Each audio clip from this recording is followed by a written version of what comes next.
O que fica melhor no atual cenário? Tesouro ou fundos imobiliários?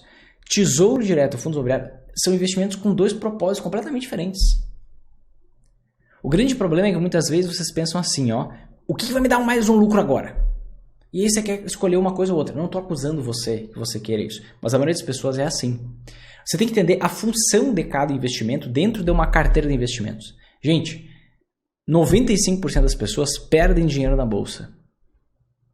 Por quê? Porque enxergam os investimentos de forma muito superficial. Você não precisa ser um bambambam da matemática, não precisa ser um super especialista, você não precisa ser acima da média. Você só precisa ter um pouco de profundidade.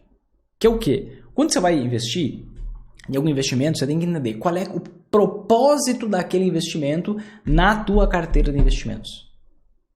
Quando você pega todo jogo que precisa de estratégia, quando você pega, por exemplo, um jogo de futebol, o que você vê no jogo de futebol? Só atacante? Só zagueiro? Só meio campo? Não. Você vê atacante, zagueiro, goleiro, meio campo, lateral. Existe uma estratégia, existe uma combinação. Se você colocar só atacante, você não ganha a Copa do Mundo. Se você colocar só zagueiro, você não ganha a Copa do Mundo.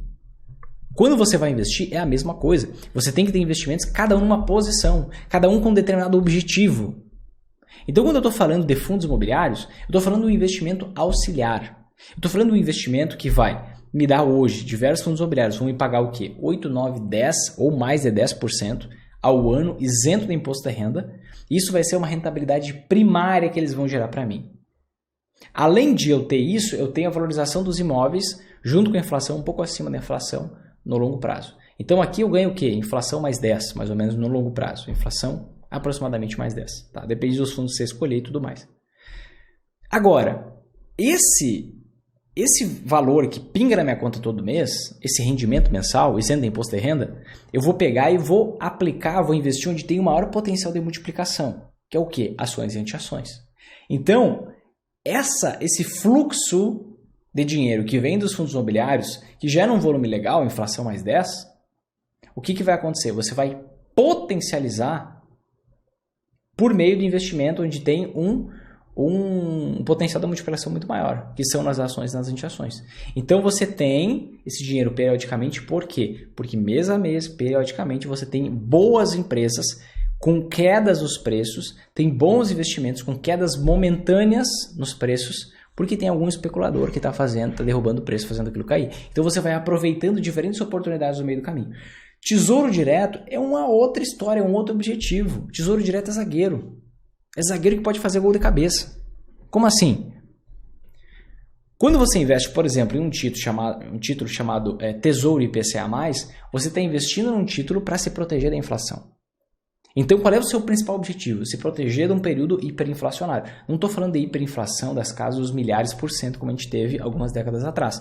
Estou falando de uma inflação de 10%, 15%, 20%, 50%. Quem sabe 100%. Então, você tem essa inflação mais determinado percentual. Então, o seu dinheiro está corrigindo junto com a inflação. Em contrapartida, se a gente tem uma melhora econômica, o que acontece? Você consegue ter ganhos de ações investindo na renda fixa, contando com toda a segurança que ela oferece. Então, a função do Tesouro IPCA+, é o quê? Vamos contextualizar com o futebol, Copa do Mundo que está chegando. Tesouro IPCA+, é aquele zagueiro alto, forte, que às vezes ele vai para a área quando tem escanteio e faz gol de cabeça. Você tem ali uma segurança e você tem alguém que sabe fazer gol nos momentos de melhora da economia, que vai fazer a taxa de juros cair, a taxa de juros do título, não a taxa Selic, a taxa de juros da economia. A taxa de juros do título cair e com isso o preço sobe, você tem um ganho lá, como eu mostrei para quem participou de um evento que aconteceu algumas semanas atrás. Eu mostrei ali que eu tive ganhos de mais de 50% em 1 ano e 3 meses, meus alunos 20% em 5, 6 meses e tudo mais. Esse é o zagueiro. Quando eu penso lá nas ações, eu estou falando do atacante. Atacante, certo? Quando eu estou falando aqui do fundo imobiliário, que é um investimento auxiliar, é aquele que passa a bola. O fundo imobiliário seria mais ou menos o volante do time. É o volante do time, certo? Então você tem toda uma combinação, uma estrutura. Então você me pergunta assim, qual é o melhor investimento para fazer agora? É fundo imobiliário ou é tesouro direto? Isso primeiro, que isso não é nem comparável. Uma coisa é renda fixa, outra é renda variável. O objetivo disso é diferente. E digo mais, se você escolher só um deles, você está apostando, você não está investindo. Por quê? Um deles pode dar errado por bastante tempo. O investidor sempre em alta só é investidor sempre em alta porque ele ignora essa Maria, tá? Essa Maria da gente querer prever o que vai acontecer no futuro e você se expõe a ter lucratividade consistente e previsível. E assim, como que você tem isso? Quando você estrutura um time. Se você pegar e colocar 11 Neymares em campo, você vai ganhar alguns jogos e vai perder outros. Se você colocar a seleção completa, é muito mais fácil ter resultado consistente, passada a primeira fase, você passar nas oitavas de final, nas quartas de final, na semifinal, na final e vencer a Copa. Qual jogo você quer jogar? Essa é a pergunta que eu faço para você. Fez sentido?